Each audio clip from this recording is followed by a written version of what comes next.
Welcome back, everybody, for another deep dive. This time, we're going to be looking at Leviticus 22. Leviticus 22.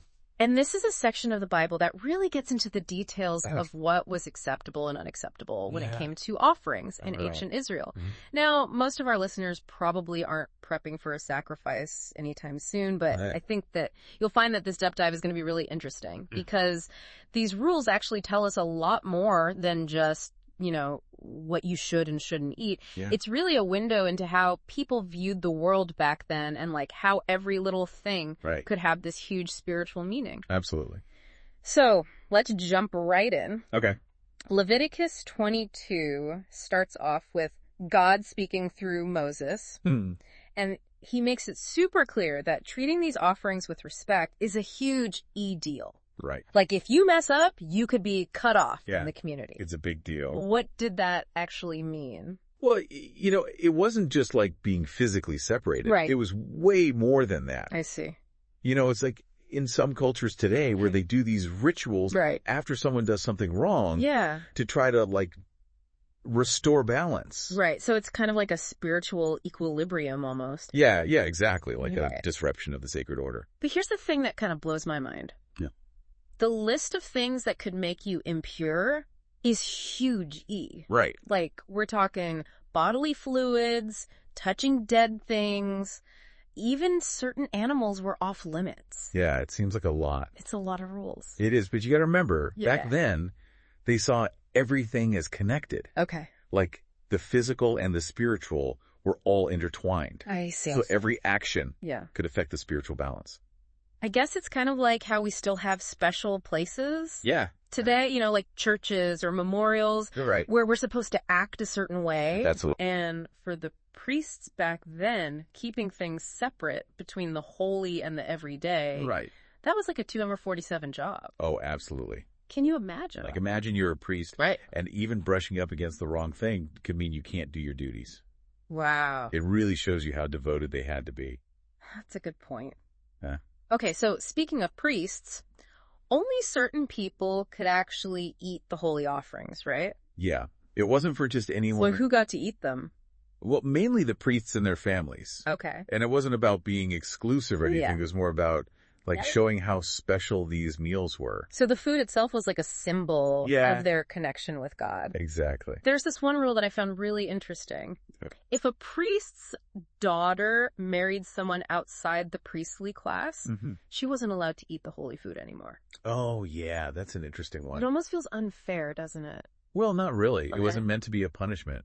I see. It was about keeping that separation between the sacred and the everyday world. So even through marriage, that line had to be clear. Yeah.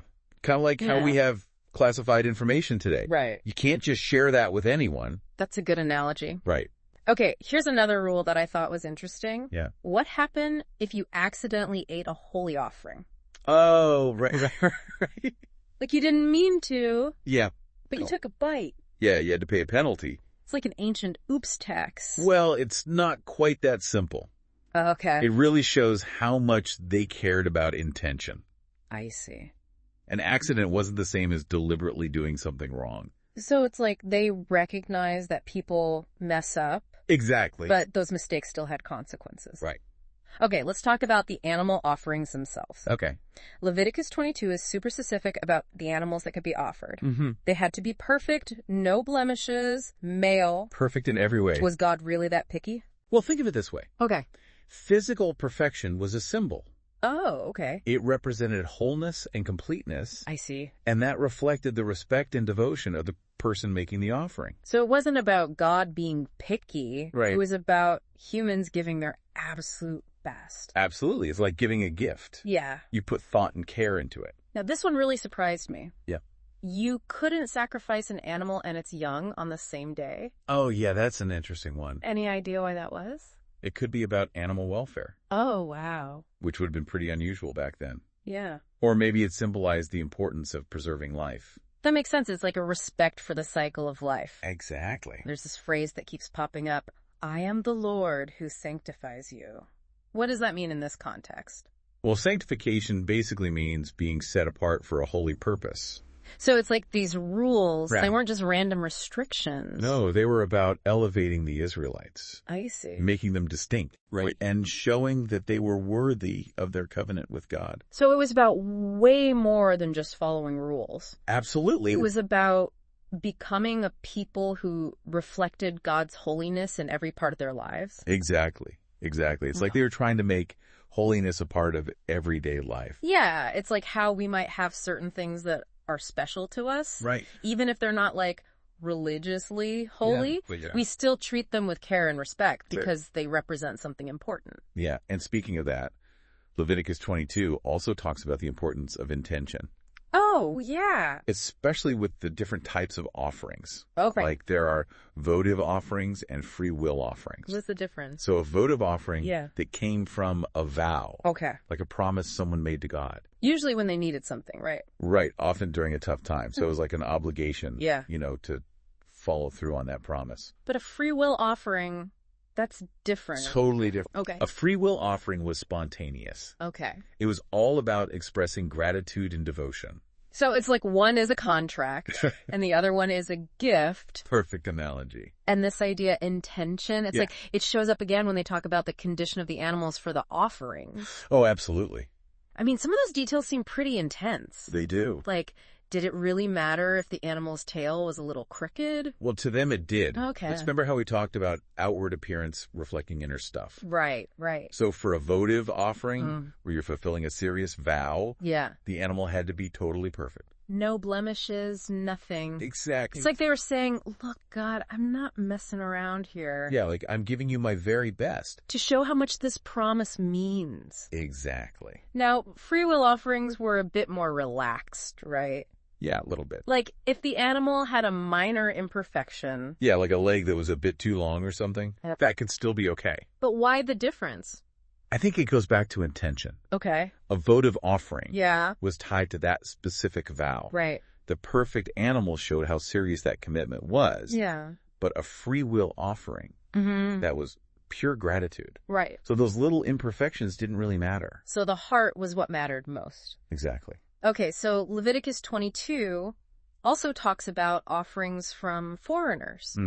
Did they have to follow the same rules as the Israelites? Absolutely. Everyone had to follow the same standard. Even if they weren't Israelites? Even if they weren't. That's interesting. It shows you that these ideas weren't just about being part of a specific group. It was about recognizing something bigger than yourself. Like recognizing the holiness of God. Exactly. So even though these rules might seem kind of strange to us now, they show us that even back then, people were thinking about big questions. Big questions about purity, intention, their relationship with the divine. And those are still questions that we wrestle with today. Absolutely. They're timeless. It's just fascinating how much we can learn from looking at these ancient texts. I know. It's like opening a window into another world. It makes you wonder if maybe we have our own versions of holy offerings today. Oh, interesting. Things that we treat as really special, even if they aren't, religiously holy. Yeah. I think that's a great point. Like, what do we hold sacred in our modern lives? Right. Well, I mean, think about how many cultures have these special foods or meals that are like sacred. Oh, yeah, like those big holiday dinners. Exactly. Where it's about way more than just the food itself. It's about family, tradition, It's about being together. Yeah, it's about connection. And even though we don't have like priests and temples in the same way anymore, we still have places that we consider special. We do. Like places of worship. Of course. But also think about memorials, museums, even our own homes. They can be places where we find a sense of peace. Absolutely. And it's not just places, right?